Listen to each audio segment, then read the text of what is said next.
Então, a gente começa essas aulas aí com sono, né, tão importante, né, é um ritmo biológico, é uma das primeiras violências que fazemos, né, com as nossas crianças. É importante que a gente traga aqui, quando a gente traz essa coisa da violência, tem violências que são visíveis e outras invisíveis.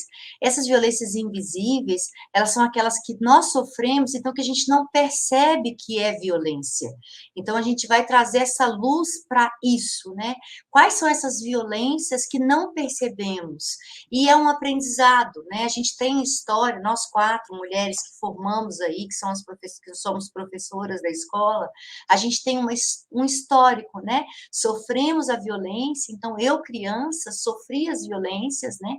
Então não percebia essas violências, passei para frente com os meus filhos e com os meus pacientes no consultório, achando que estava fazendo certo, porque não percebia. Então, quando eu não percebo que foi violento comigo, eu passo para frente. Quando eu acho que aquilo que foi feito comigo é o certo, eu passo para frente. E o quanto é importante a gente trazer essa luz, né? Porque há muitos profissionais da área de saúde, principalmente aí, né? A gente falando dos pediatras que orientam, dos psicólogos, que trazem isso muito forte, assim, para dentro do consultório, com uma autoridade, como se fosse ciência, e não é baseado em ciência, é baseado em vivência, e a gente fala como se fosse ciência, né? Como que o mundo é violenta, né? Então, se a gente for atender essa educação tradicional, o que o mundo espera, e esse mundo violento com a criança, esse mundo que invisibiliza a criança e que chega a qualquer comportamento como um desafio, né?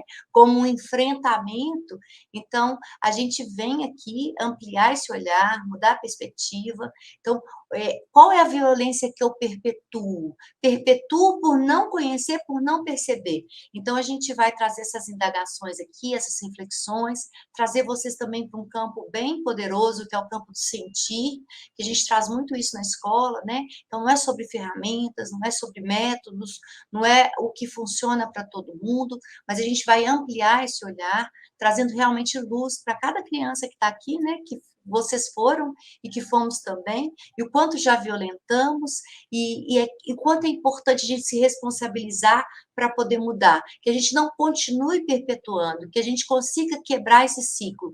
E é isso que a gente vai fazer nessas aulas tão poderosas, né? A gente escolheu aí, principalmente ritmos biológicos, que são tão particulares de cada criança, são tão próprios de cada criança, e como que a gente violenta, e como a gente mata ali o ser essencial dessa criança, a gente apaga o ser essencial quando a gente comete essas violências, algumas visíveis, outras invisíveis, é isso que a gente vai trazer aqui para vocês, e a gente vai trazer uma parte prática também, né? Que é como a gente transformar isso. Exatamente. E a gente vai agora começar a falar sobre, primeiro, o que a Ju falou, reconhecer como a gente já violentou, né, Ju? Através desse achismo, através de um compartilhamento de algo não tão profundo, né? Onde a gente estava se suportando em literaturas, né, que desrespeitavam a infância, né? Eu, como profissional do sono, a gente trabalhava com famílias, né, a todo momento sendo digamos assim, desorganizada por questões, por perguntas sobre o apego, sobre a cama compartilhada, e quanto eu ainda estava arraigada ali a manter a minha experiência, né, e de honrar a minha experiência enquanto criança, né, com os meus pais, com as minhas mães, com a minha mãe. Claro que eu não tinha isso no subconsciente, né? É muito fácil para a gente, para não dizer que é doloroso, mas a princípio começa a ser fácil quando a gente começa a perpetuar a violência, porque a gente, querendo ou não, está honrando aquilo que a gente recebeu, né? Então, se eu pego uma literatura que diz que eu posso violentar, que a criança deve ficar sozinha no quarto, o mínimo de contato é melhor, que atrapalha a vida dos pais, quando essa criança fica dependente, como ela não tem autonomia, aquilo vai, eu não digo reverbera, né? Mas vai assentando algo que estava ali para me incomodar, e eu começo a ver aquilo como algo normal, comum, e perpetuo.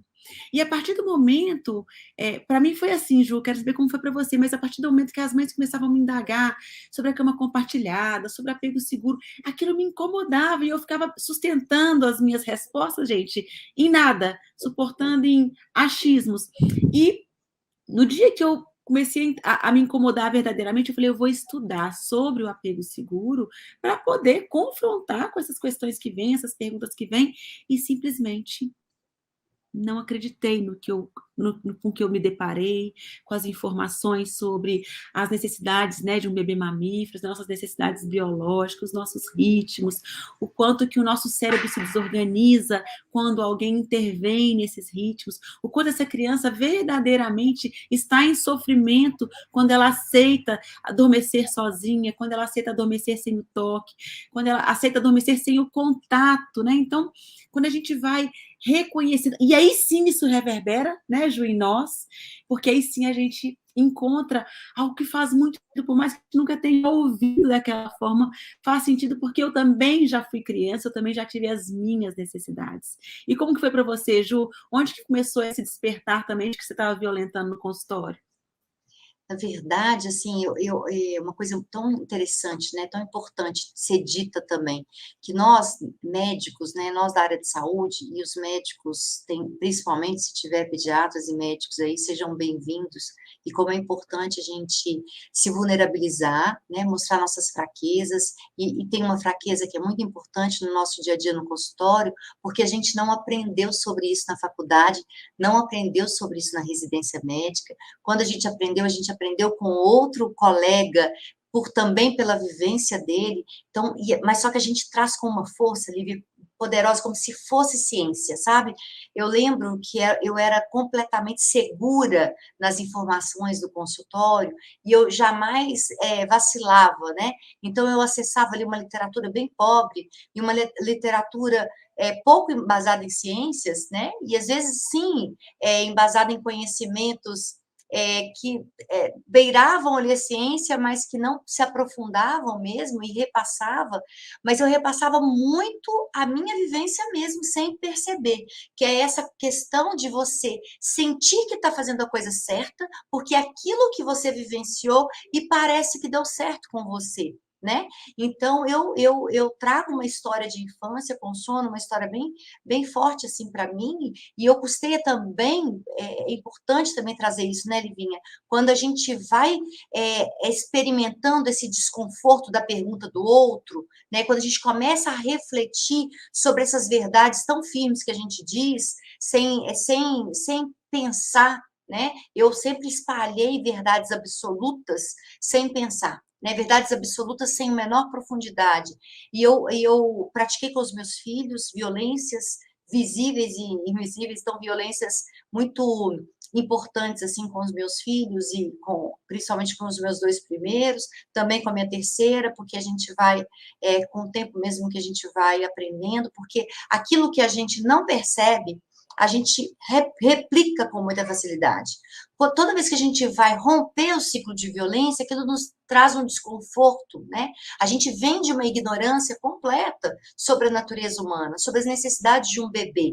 E aí, então eu falo que veio para mim primeiro essa coisa das necessidades básicas, e aquilo ali me assustou profundamente, né? Quando eu penso assim, a necessidade básica, que veio lá do apego seguro mesmo, começou lá no apego seguro. E aí eu penso assim, esse bebê necessita de segurança para se entregar ao sono. E o sono é uma necessidade física e emocional, né? Uma necessidade física e biológica. E o bebê que está atendido na proteção e na proximidade emocional, ele não tem dificuldade de se entregar ao sono. Aquilo foi muito impactante, porque eu venho de uma história de uma mãe ausente na hora do meu entregar ao sono, tomei remédios para dormir, minha mãe sempre me disse isso, né? Com muita clareza, né? Tomei vários remédios para dormir, porque eu não dormia, mas ela trabalhava o dia inteiro, estudava muito, e quando ela estava em casa, eu acordava. E aí eu passava uma noite inteira acordada, ela falava assim, você dormia no bercinho em pé, chorando em pé. Você chorava em pé, né? E depois tive a história dos meus pesadelos, da minha angústia para dormir, de dificuldade para entregar o sono. E como isso para mim sempre passou batido, assim. Ah, tá, eu chorava e um dia eu comecei a dormir, né? E isso com os meus filhos foi muito importante, aquela coisa. E no consultório, eu lembro que a primeira violência que eu cometia era que o bebê não podia ficar no colo, né? O bebê, para aprender a dormir, ele precisa aprender a ficar sozinho. Então, que você sempre deixe ele no berço. Então, deixa ele no berço e vai fazer suas coisas, que ele vai acostumando a ficar sozinho e vai acostumar também a dormir. E isso muitas vezes dava certo, né? Porque esse bebê, ele colaborando com aquela mãe, ele ficava ali, né? Ele congelava, ele tinha aquela coisa do eu realmente não posso chamar, né? E eu vim também depois com a história do Nana Neném muito forte, que foi o que eu apliquei com o meu primeiro filho, né? Deixar chorar para aprender a dormir. Isso corta, né? Isso ainda antes eu sentia muita culpa, hoje eu já sinto que vou transformando essa história, vou ressignificando essa história com muita força, com muita potência. Então, talvez eu não tenha conseguido chegar aí nas 3 noites, ele dormiu antes disso, talvez tenha dormido aí na segunda noite. Ele era muito ele é o filho obediente e que cooperava, né, ao meu favor, então ele rompeu com a integridade dele, veio nas doenças depois, mas então, assim, é importante dizer que eu praticava violência com os meus filhos e no consultório, então eu não era uma médica que praticava violência consciente, era inconsciente, era sem perceber, eu orientava os meus pacientes como eu fazia em casa, e muitos pacientes me perguntavam, como que você faz com o seu filho? Porque eu vou fazer o que você faz com o seu filho, porque o paciente vem numa postura de obediência também, né? E de seguir aquela autoridade para ele, mal sabe ele que essa autoridade no consultório, que somos nós, muitos médicos aí, a gente está baseado em vivência também, muito em vivência. E aí, Ju, quando a gente vai pensando nisso, né, no quanto a gente violenta os nossos filhos, porque a gente sim normaliza essas violências, a gente na verdade não registra essas violências. E o que não é registrar, gente. Se eu não registro, eu não sinto que eu estou machucando, né? Se para mim é normal deixar essa criança colocar no berço, dar um beijinho e sair do quarto e sentir, né, que é isso eu conquistei, que ele dorme sozinho, eu não estou reparando, não estou olhando porque a criança precisa, como ela se sente nesse processo, como foi doído para ela se adaptar a isso, que nós sabemos que a criança se adapta a isso, ela não aceita no primeiro dia, ela tem essa clareza do que ela precisa e ela luta por isso até o fim. Só que o fim de algumas crianças, né, com a integridade ali clara, buscando o que ela precisa, muitas aceitam, né? Outras demoram a aceitar, outras não têm nem mesmo escolha, né? Então, quando a gente vai colocando isso dentro da nossa casa e acredita, e a gente, como a gente viveu isso, né? Isso vai ficando também embaçado, a gente vai esquecendo, é sempre esquecendo o que a criança está sentindo, olhando sempre para o que o adulto está sentindo, como ele está se realizando, o que ele faz com isso que ele conquista. Quando ele ignora a infância, né, ele está ali olhando para si e tendo sim resultados ali para si. Às vezes a criança que luta por sua integridade chora muito, não aceita, é aquela criança que, mesmo os pais, né, lutando para ela não ter essa autonomia, que é uma grande mentira que a gente se conta, essa criança que tem essa integridade organizada ainda, estruturada, ela não aceita, e esses pais levam a criança para casa, para a cama por falta de escolha. E aí, essa falta de escolha também é o que faz com que a criança não se organize para adormecer, né, Ju? Quantos pais fazem sim cama compartilhada compulsória, ou seja, não foi uma escolha minha, foi essa criança desobediente, essa criança brava, nervosa, o rótulo que a gente queira colocar nessa criança, ela que não permitiu, né, que eu tivesse escolha, e eu estou, então, ao lado dessa criança, acreditando que eu estou errada, que eu não sou firme o suficiente, que sendo julgada por uma sociedade predadora, além, né, de mim mesma, da minha criação, do autoritarismo que já está ao meu redor, né? Eu ainda recebo essa pressão da sociedade me cobrando, enfim. Então, até as famílias onde a criança luta por esse lugar, elas também estão ali naquela ação, né, na função, sem estar na fusão, né, sem se conectar, sem se entregar. com essa criança ao seio, sentindo culpada, né, Ju? Se eu contar para alguém que dorme mamando, vai falar que ficar dependente disso da vida e verdadeiramente está. Então, eu passo a enxergar coisas normais da infância, que eu não conheço o desenvolvimento humano, por isso eu acredito que não é verdade, porque ninguém compartilha isso. Tudo que é natural da infância, que é dependência extrema, 100% dependente, né, gente? Um bebê, ele só se movimenta conosco, ao colo, né? Ele só consegue alimentar se for colocado ao seio, né? Ele né, tem ali a excreção, precisa de alguém trocando o tempo todo, precisa do calor, precisa do embalo, né? Precisa desse vestibular ali balançando para que ele se organize ali replicando o útero. Ou seja, um ser, né, como nós, hoje adultos, mas ele é 100% dependente, mas tem as mesmas necessidades, os mesmos prazeres, né? Ele, buscando esse bem-estar, chora, que é a única comunicação que ele tem, e nós, no nosso desconhecimento, reprimindo, reprimindo, reprimindo. E nessa repressão, a gente não consegue se conectar, porque quando essa criança está buscando, a gente está ali entregando com culpa. Olha que absurdo que a sociedade faz conosco, e que o que a nossa criação fez conosco. Então, de sociedade, a gente tem que lembrar da nossa criação, né? Que se a gente tivesse tido, né, Ju, uma referência amorosa, se nós tivéssemos tido essa cama compartilhada, esse acolhimento, independente do que o mundo dissesse, para a gente seria, não, mas aqui eu vivi isso, tá ótimo, né? Mas quando a gente viveu só violência mesmo, então a gente acaba entendendo e encaixando nesse processo.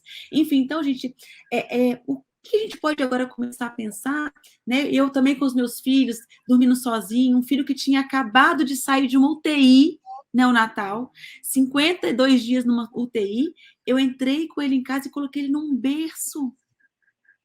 Olha a violência, gente, como ele já tinha vivido toda essa separação de mim num pós-parto, em casa, né? Esse desconhecimento de natureza humana, a partir da minha, violentando meu filho, colocando ele no berço, e a gente está aqui exagerando. Gente, aí sim a gente tem, né, Ju, na formação, na atuação consciente, a estrutura da neurociência, como esse cérebro se desenvolve, como que essas adversidades que essa criança vivencia no UTI, ali que também não é algo que não tem escolha, mas como uma mãe que estava ali vivenciando essa experiência com esse bebê no UTI, não tinha um profissional compartilhando comigo, olha, o que ele está vivendo é muito, muito grave, é muito desestruturador para o ser humano que ele é. Então, você vai ter que ser extremamente...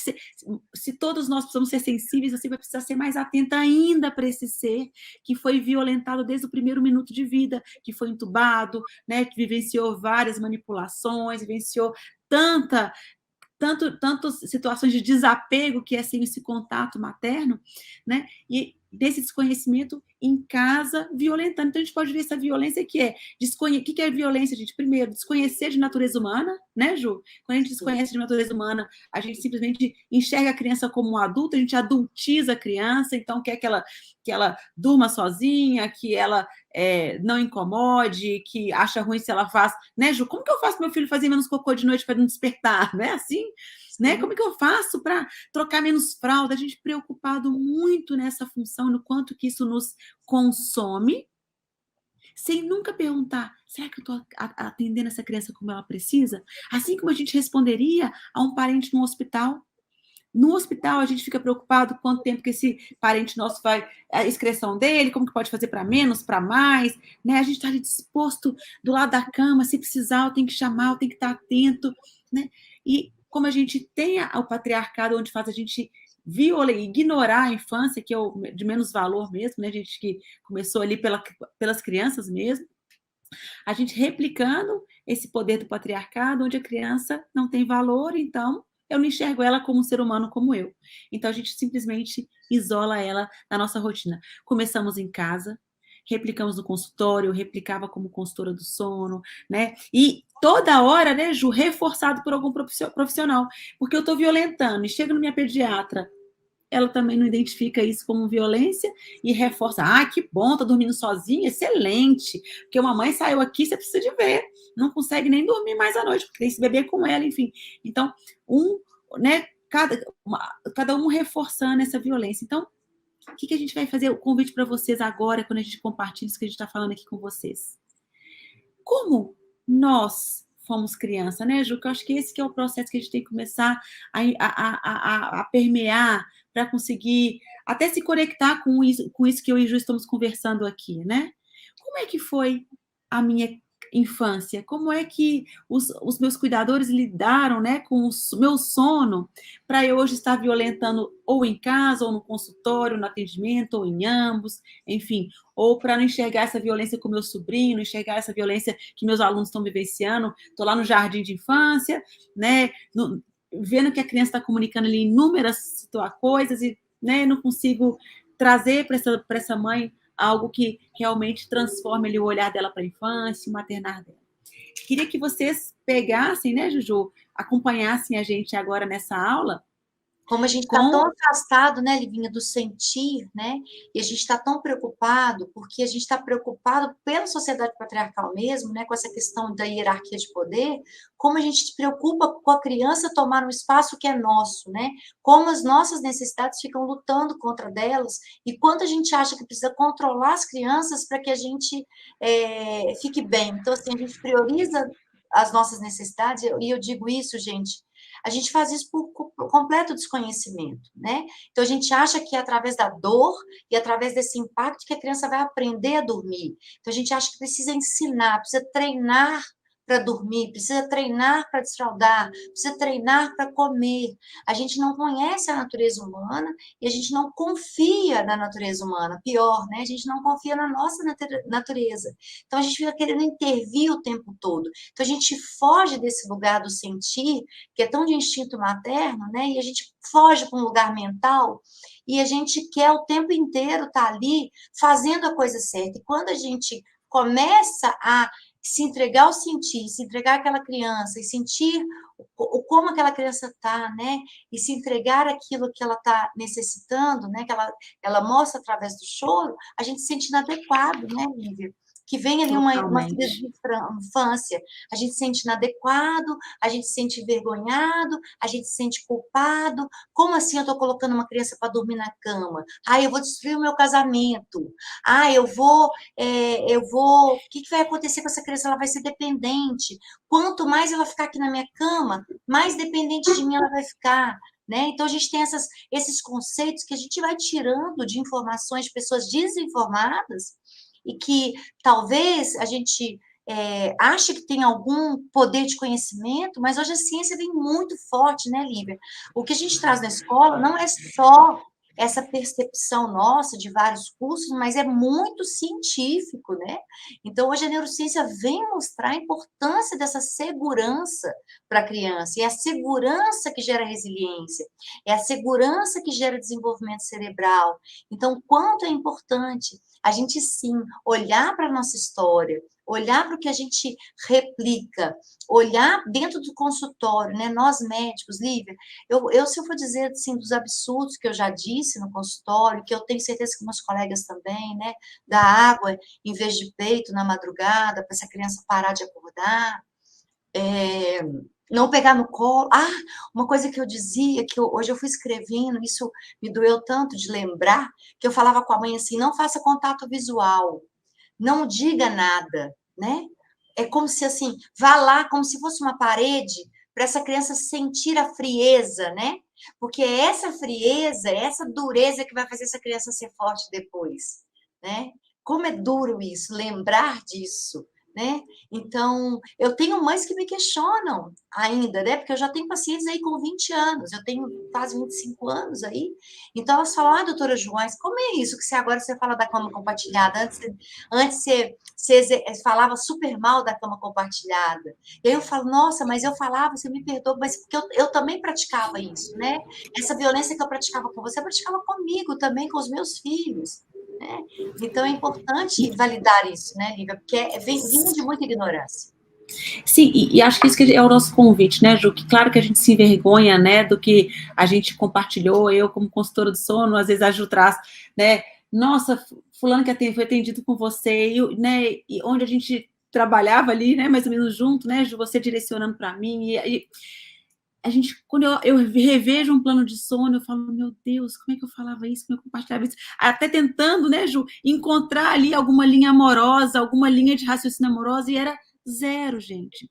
E o que a gente tem que agradecer, porque traz a vergonha, né? E a vergonha ela é um processo, porque o que a gente tem que pensar é, agora sim, né, que eu reconheço, né, eu vou conseguir também dar força para muitos reconhecerem, né? Porque enquanto a gente achar que, não, ou a gente começa a nossa carreira acertando, ou, né, não, todo mundo está apto a mudar, e realmente a gente não tem, enquanto a gente não tem acesso, enquanto a gente não desperta, enquanto a gente não ouve pessoas trazendo, né, informações baseadas em ciência, baseadas em neurociência, que falam de desenvolvimento humano, que falam de necessidades básicas, inatas, enfim, quando a gente começa a ter essa clareza, é a hora de mudar e aceitar mesmo que a gente errou e quão importante é a gente acolher isso em nós, que também vem do nosso medo de errar, tá, gente? Porque como a gente apanhava e era castigado, para nós é tão difícil reconhecer um erro, mas só que a gente está infringindo coisas, né, a natureza de outras crianças, outras famílias, então é hora da gente falar,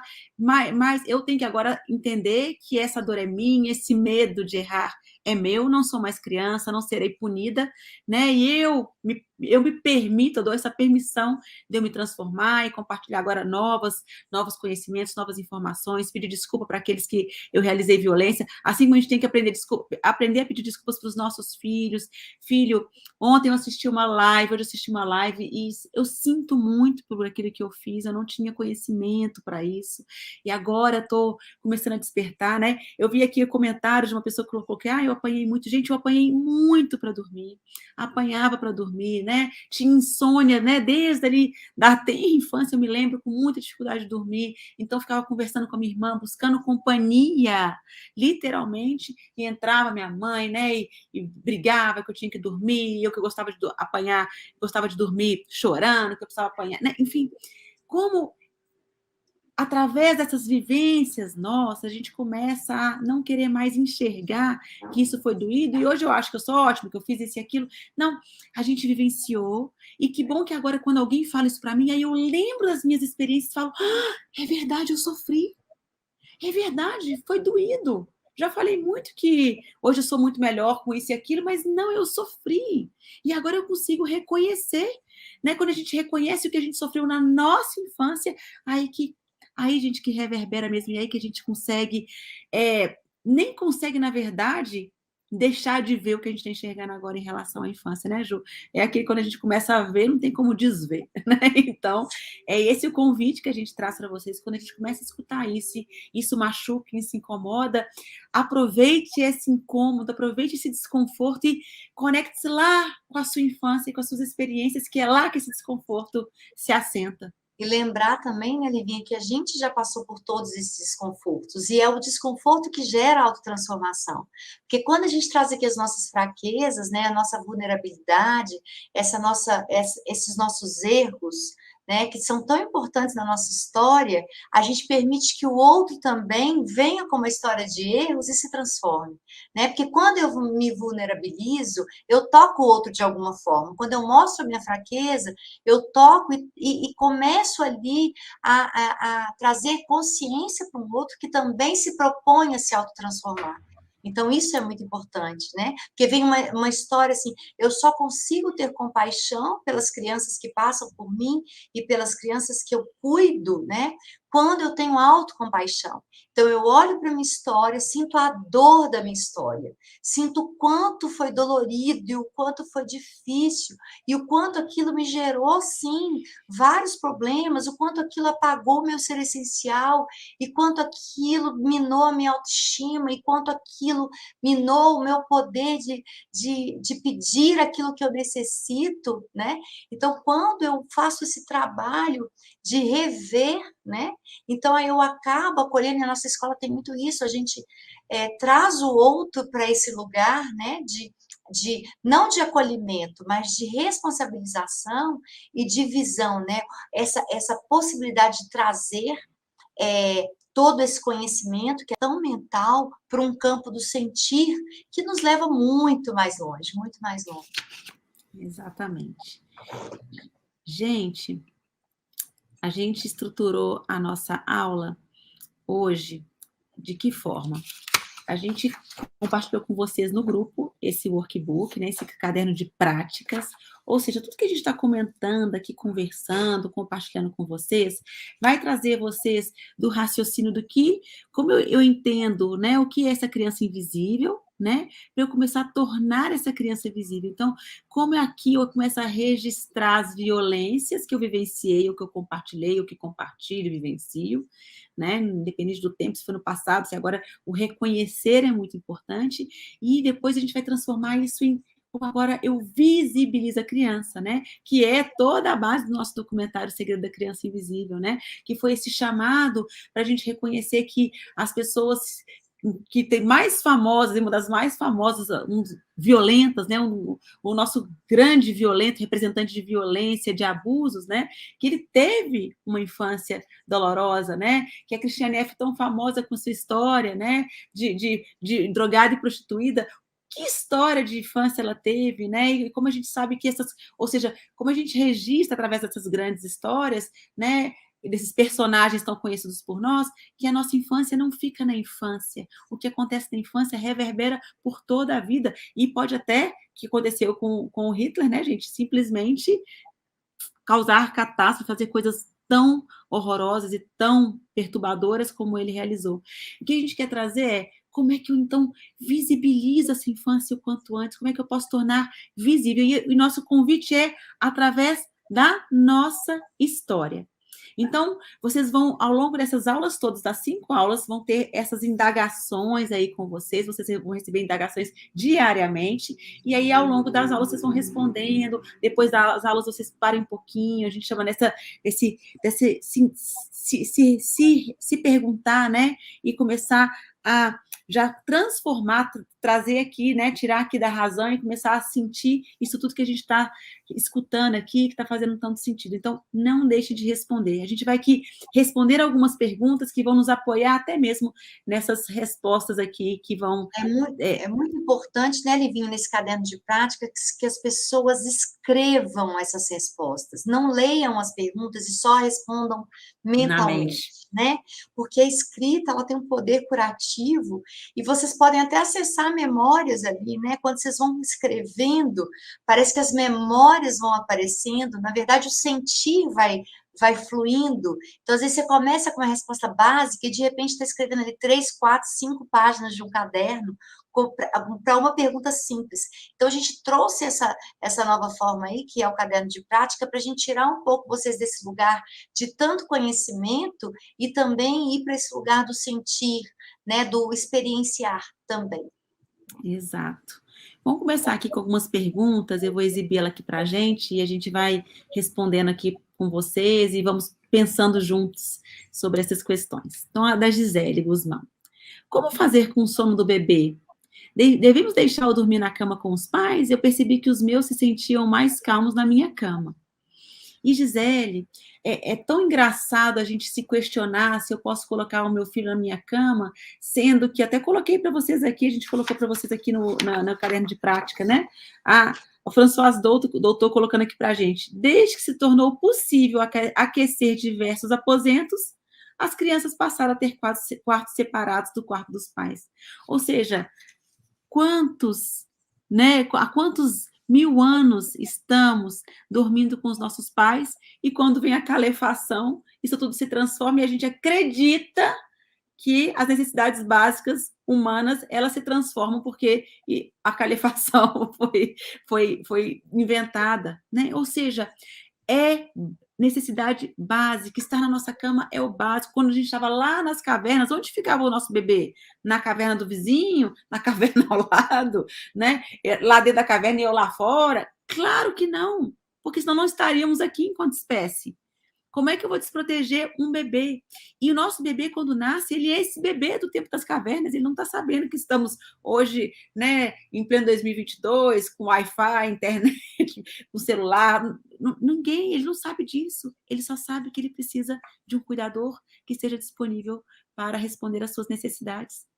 Então, esse questionamento, gente, é para a gente começar a realmente se perguntar Por que é que eu tenho essa dúvida, né? Como se a gente perguntasse, meu filho precisa comer, meu filho precisa, né, fazer xixi, fazer cocô, dormir conosco, está nesse mesmo local. Como é importante a gente pensar assim, o bebê, ele só capta 2 mensagens, né, o do amparo e do desamparo, né, então se você atende às necessidades dele, ele se sente amparado, seguro, e aí ele pode desenvolver o cérebro dele.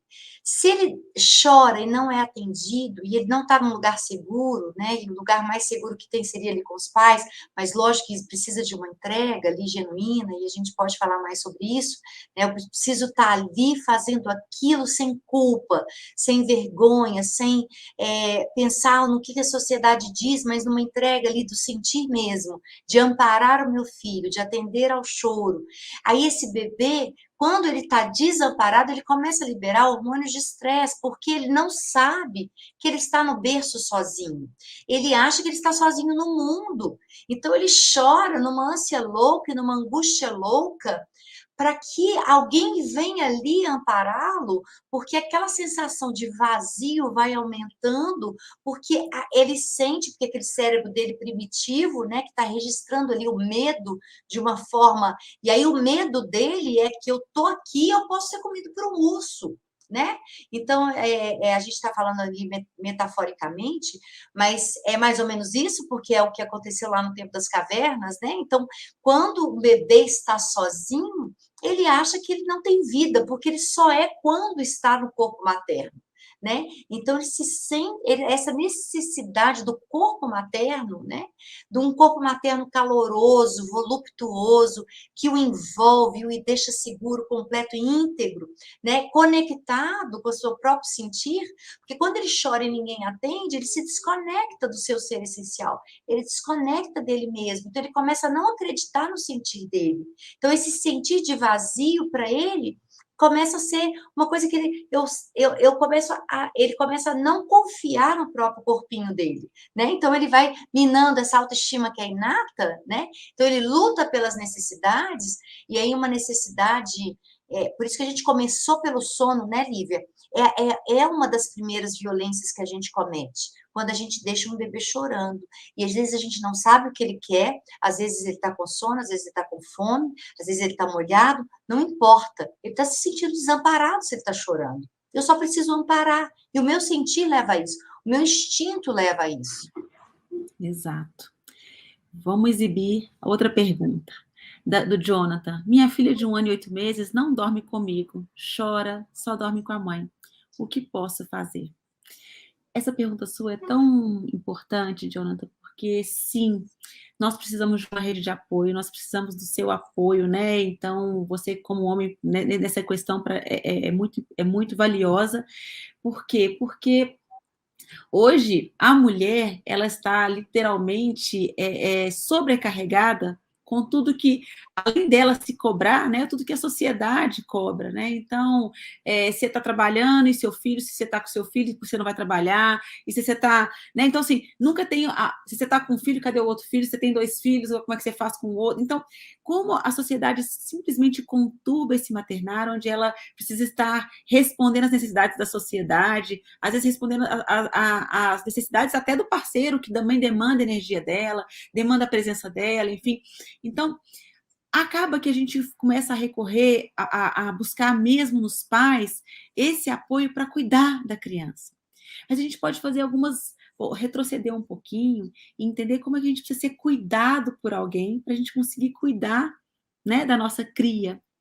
Então, o quanto que os pais precisam também compreender ou também perceber esse lugar tão importante que eles têm de suprir as necessidades dessa esposa para que ela consiga suprir as necessidades do bebê. Porque ele, sim, busca o carinho, o conforto e a atenção do seu cuidador principal. Principalmente daquele que o gestou, daquela voz que ouvia no útero, daqueles movimentos, daquele ritmo do batimento cardíaco. Então, a criança, ela sabe, né, desde o primeiro minuto de nascimento, reconhece essa mãe, né, e o Michel Dan já traz para a gente, né, como a pupila do bebê, ela se movimenta de forma diferente quando a mãe conversa no primeiro minuto de vida e quando uma outra mulher fala na sala, como né? Quando a mãe fala, ele arregala os olhos e busca a direção que essa voz tá, que essa voz conhecida, e quando a voz estranha fala, como ele franze a testinha e fala, não é esse meu cuidador principal, estou em perigo, né? Porque eu não posso fazer nada onde eu estou, eu não consigo me movimentar em busca do meu cuidador e demandá-lo, levantar o braço, não consigo, né?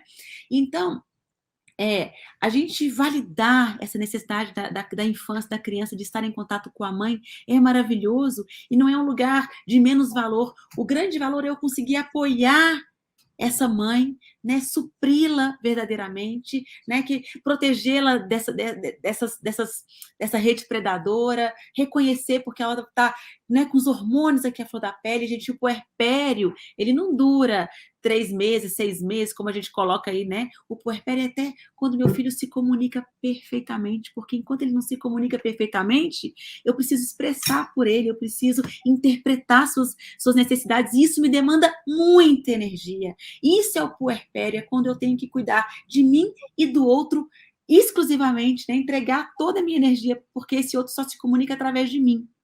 Então, o quanto que a gente deve estar desperto para esse cuidado, né, de proteger, dos comentários, da amamentação que ela está ali se doando, num movimento de altruísmo mesmo, de se doar para o silêncio, de se doar para o pouco movimento, de se doar para essa quietude, né, que a faz sentir incômodos lá da infância, enfim, é um processo que durante a semana toda vocês vão conhecer e vão compreender, e no documentário também traz isso com mais clareza e mais profundidade. Enfim, então, você, Jonathan, valida essa sua filhota, eu sei que você quer uma mãe, né? E obrigada por esse convite, porque eu preciso apoiar a sua mãe. E como é que você consegue suprir, né? Entregar para sua esposa aquilo que ela precisa para o seu companheiro, para o seu companheiro, gente. Então, independente dessa formação familiar, como é que eu posso sustentar? E o bebê, ele vive ser uma criança adotada, ele é a referência desse bebê. Esse casal vai preservar a ligação do bebê com essa referência. E isso não há uma disputa, não tem o melhor ou o pior, o que tem mais amor ou menos amor nessa criança. Quando eu permito que essa criança seja amada por esse cuidador principal, ele sim vai me amar, porque essa díade aqui foi preservada. Então, que a gente se desperte, né, Juju?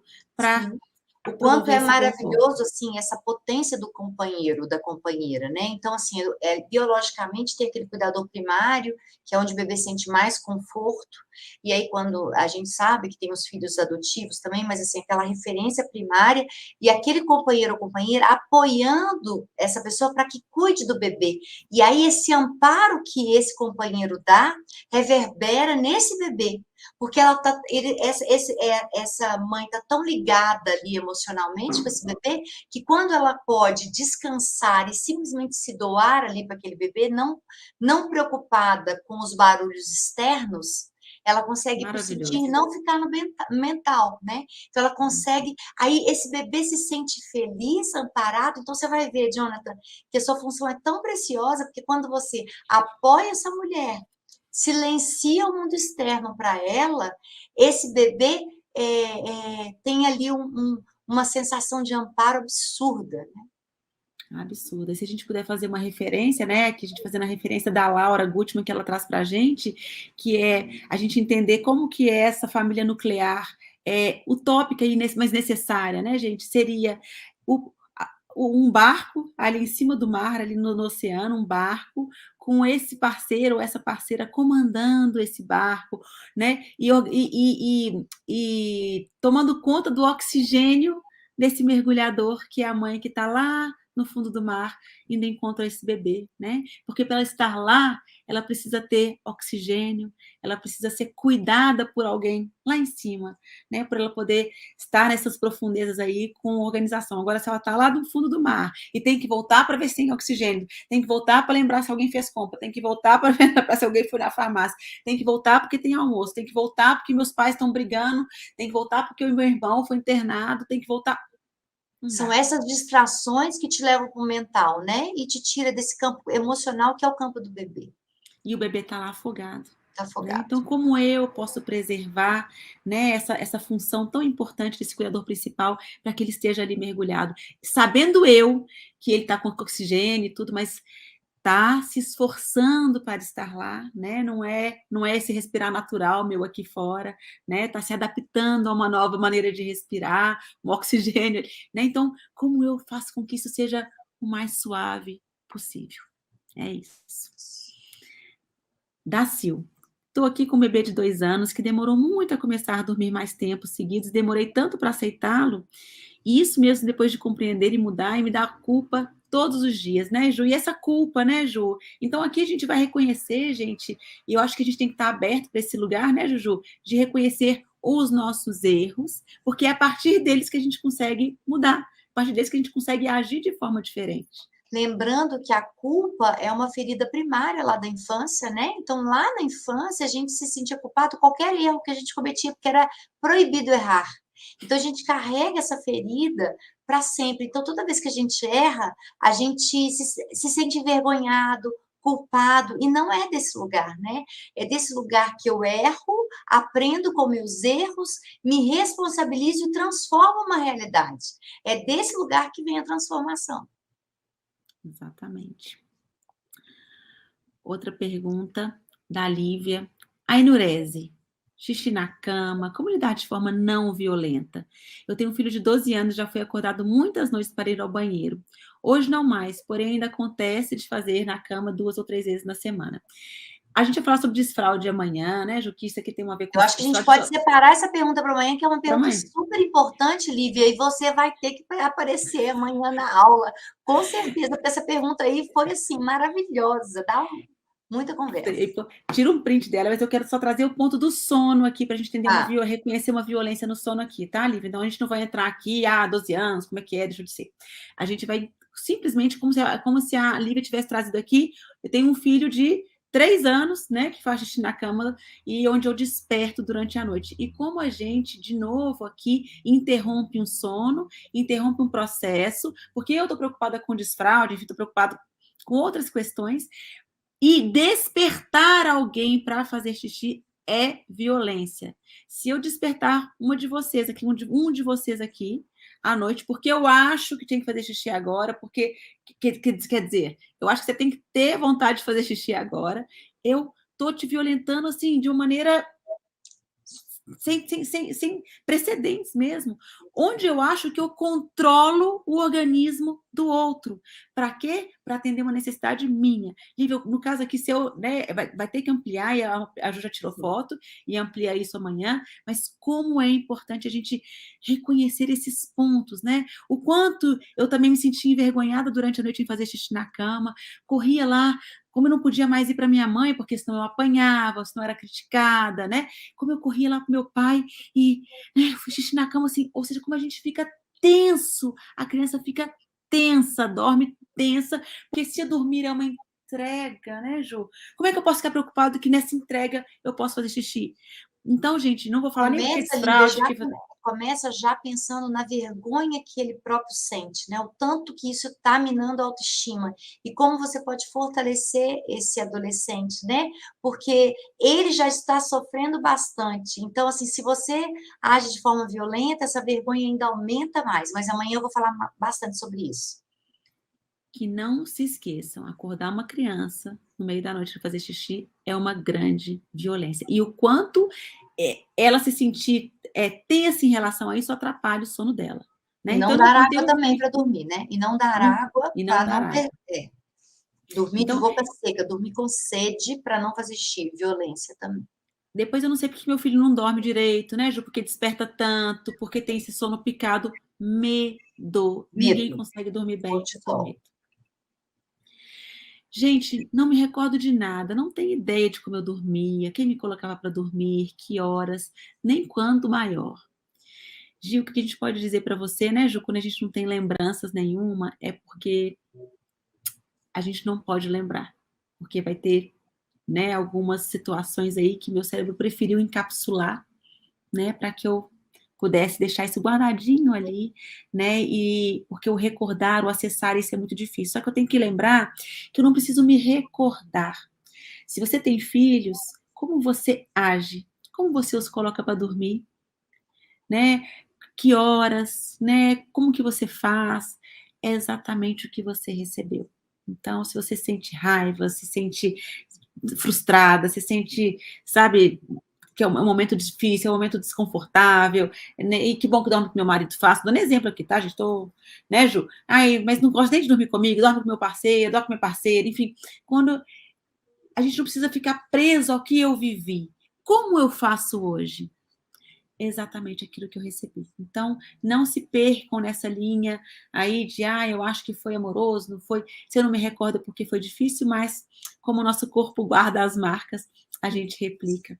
Muitas vezes a gente não pode confiar muito nem no que as nossas mães dizem, né? Então, assim, o que a gente pode pensar aí de mais importante que a ciência traz com muita força é que o seu corpo vai te dizer, né? Você registrou no seu corpo exatamente o que você viveu. Então, você vai replicar com muita naturalidade. Você vai agir ali com muita naturalidade. Então, quando o filho seu chora de madrugada, o que você faz? Então, aquilo foi registro, né? Exatamente. Outra pergunta da Ana Paula. Uma criança que acorda tarde, colocar ela para estudar de manhã seria uma violência? Em que momento ela deve começar a estudar de manhã? Quando ela sentir vontade? Como a gente confunde, né, Juju, permissividade com respeito, e não é uma linha tênue como a gente imagina. Sim. E aí parece que você vai colocar ela para estudar de manhã para ela parar de, né, acordar tarde. Isso é uma violência. Né? Na verdade, é o ciclo ali. Você não pode pensar em violentar para que acabe uma coisa, um comportamento que não é desejado por você. Então vamos pensar, por que ela acorda tarde? Então vem daí, né? Então às vezes acorda tarde porque foi dormir tarde, porque a mãe está ausente o dia inteiro e ela só se entrega ao sono quando realmente teve esse contato, né?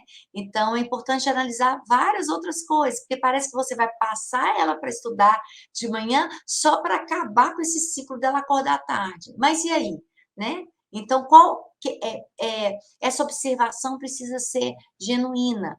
Não é quando a criança sentir vontade, é quando você trouxer para a sua responsabilidade. Qual é a minha responsabilidade? A criança que acorda tarde é porque ela dorme tarde, ou porque ela tem algum problema ali durante o sono, né? Então, às vezes, despertares noturnos, porque tem pouca mãe de dia, tem pouca vivência amorosa de dia. Então, eu sei que à noite eu posso contar com a mamãe, e aí realmente eu vou descansar ali na parte da manhã. Precisa mudar a criança para de manhã? Talvez não, porque precisa aceitar que é isso que eu tenho para dar, o horário que eu tenho para me entregar para ela é de madrugada, eu ponho ela na minha cama, ela está na minha cama. Então, a gente precisa atender primeiro as necessidades da criança, porque ela depende desse nosso olhar, e depois atender as nossas próprias necessidades. Né? Olha essa pergunta, Juju, que eu estou considerando como a última pergunta aqui do nosso encontro. E o cansaço da mãe, Ju? O esgotamento por não ter dormido? Como ser aquela mãe disposta, alegre, sem dormir? E aqui, a gente, já começa uma violência muito grande, porque eu responsabilizo a criança pelo meu cansaço. Uai, Lívia, mas claro que é, porque se eu não tivesse bebê, eu estava dormindo. E, gente, aqui é o nosso despreparo e o nosso, e o nosso não enxergar mesmo do que a gente esperava, que expectativas que a gente tinha, né, do maternar, né, quais eram as expectativas e agora a realidade. O convite que a natureza nos dá para essa entrega, para essa contração que a maternidade nos convida, começa desde a nossa menstruação, a nossa primeira menstruação, onde o corpo nos solicita quietude, né? Quando a minha lua vem, né? Como eu mudo meu humor, como eu mudo a minha percepção do mundo externo, que é esse convite da natureza, um treinamento para essa entrega, para o meu corpo, para as minhas necessidades internas, para esse. E aí, esse convite que vem aí mensalmente durante toda a nossa vida, né? Quando a gente engravida, vem um convite de 9 meses para a gente se organizar e se recolher e desacelerar e respeitar esse novo movimento, porque meu corpo está aqui, né, gestando e está aqui desenvolvendo um novo ser dentro de mim. E o que a gente faz, assim como a gente fazia nas nossas menstruações? Como que eu posso passar por cima disso? Como é que eu posso ser mais ativa? Como é que eu posso trabalhar até o último dia? Como é que eu posso... Né? Então, todos esses convites, esses treinamentos que a natureza nos propõe, eles são hoje ignorados. Então, quando vem né, quando o nosso filho nasce, e esse convite ele se materializa, que é de novo um convite à quietude, a esse recolhimento, a essa entrega, eu não me treinei. Eu não estou nada preparada para isso.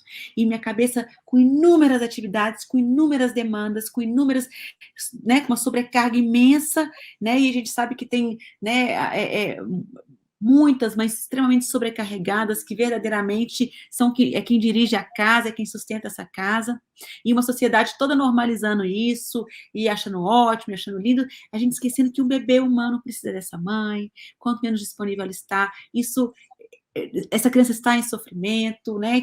Tomara que ela tenha um cuidador secundário que supra ela dessas necessidades, mas ela sempre vai ter essa dor, né, dessa necessidade de estar com esse cuidador principal, que foi quem esteve, que gestou, de onde vinha a voz, o movimento, tudo que a gente falou aqui. Então, como Catiara, que a gente não se convida nunca a esse recolhimento. Porque na soneca os nossos filhos, como assim? Eu tenho que lavar roupa, tenho que passar roupa, né?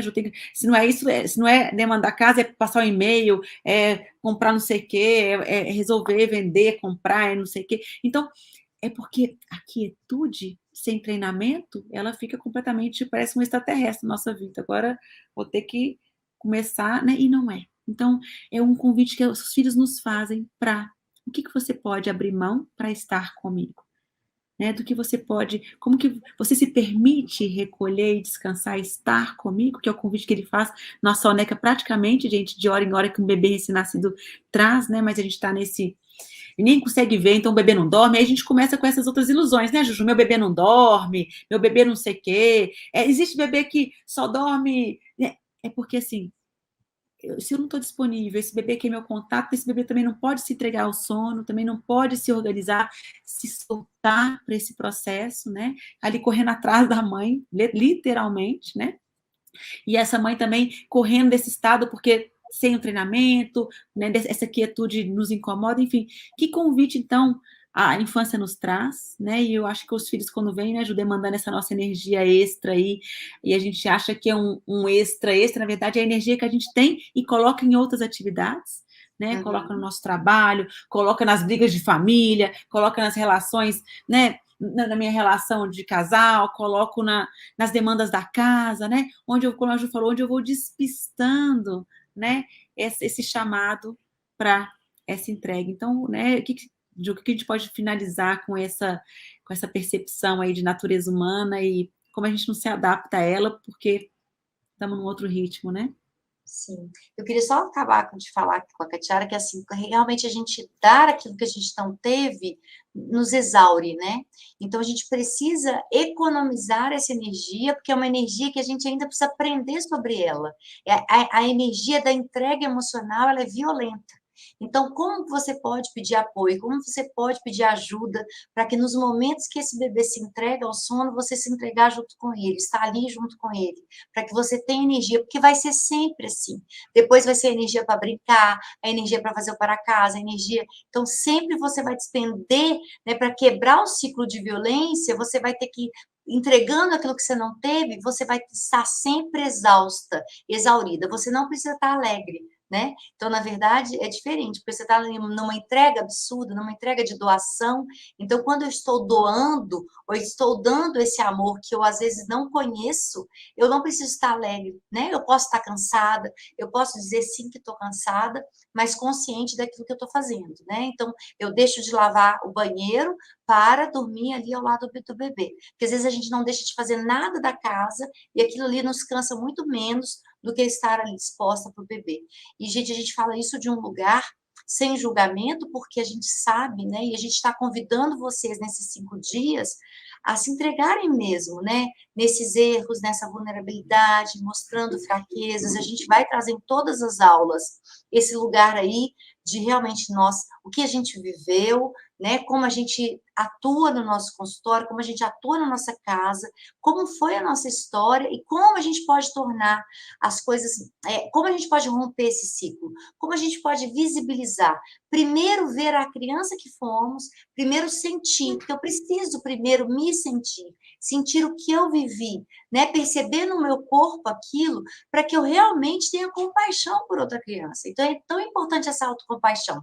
E ela vem desse lugar de vulnerabilização, né? De eu expor, né? E aí, quando a gente se encontra com esses erros e sente que é possível mudar e autotransformar, e a gente vai mostrar aqui isso o tempo todo para vocês, a gente quer que vocês reconheçam essas violências que são tão comuns, né?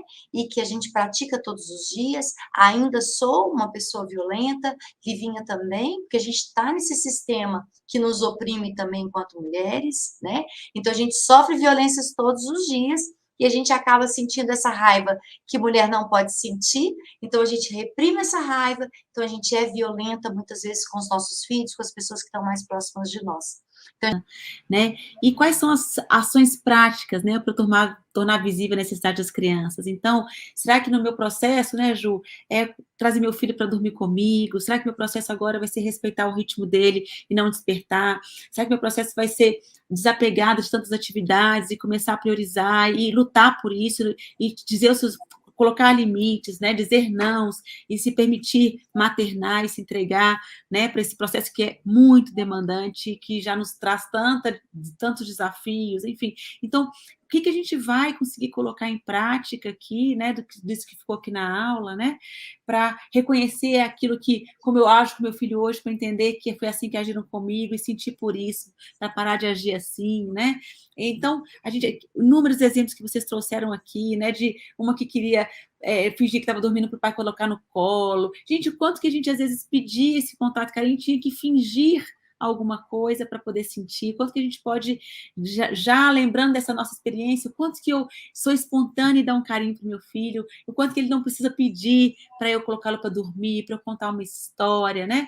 O quanto que eu posso violentar meu filho colocando um pijama de forma violenta porque eu estou com pressa, porque eu quero dormir, o quanto que eu posso violentar meu filho porque ele não quer escovar os dentes, enfim, vamos relembrar disso tudo, né? O que são essas violências, registrar, para falar assim, e olha, eu vivia isso e eu não gostava. E eu tô agora, eu achava que não lembrava disso, e agora lembro e sinto muito, né, pelo que eu vivi. Não é assim, porque meus pais, não. Meus pais, bom, mas fizeram o que fizeram, com o conhecimento que tinham, mas eu senti, enquanto criança, eu não conseguia racionalizar que eles tinham alguma razão, que estava com pressa em dinheiro, pai morrendo, mãe morrendo. Não, eu não tinha essa percepção enquanto criança, né, Ju? E eu me senti isolada, abandonada, sem amor, sem proteção. E eu não quero que meu filho sinta o mesmo, que ele também vai racionalizar no futuro, mas já cheio de dores, já cheio de, né, buracos emocionais ali. E, enfim, agora a gente consegue reconhecer alguns pontos e a gente pode poupá-los, né, gente, através da nossa história e do que a gente está registrando aqui. Para finalizar também, quero dizer para os profissionais, né, da saúde, os meus colegas, nessas 5 ações práticas, que a gente busque informação, busque conhecimento, né, acesse, assim, literatura de trauma, de apego seguro, a importância da gente desmistificar essa coisa de quanto mais grudado na mãe, quanto mais apego, mais dependente vai ficar depois, é justamente ao contrário, quanto mais eu tenho essa mãe que me acolhe aqui, que me dá segurança, mais independente, mais autônomo, né? E, assim, é muito importante que a gente entenda que a nossa prática precisa ser baseada em ciência, porque os pacientes confiam em nós. Então, a ação prática do profissional precisa ser apoiar essa mãe, mas apoiar com conhecimento científico, não baseado também nas nossas vivências. Então, esse profissional precisa também olhar para a criança que ele foi, entender sobre a história dele, né? Pontuar a história dele, que eu sinta a criança, né? Que eu consiga me sentir, que eu consiga ver a criança dentro de mim, para que eu possa realmente ter uma atuação missão no consultório, uma atuação vocação no consultório, que faz toda a diferença.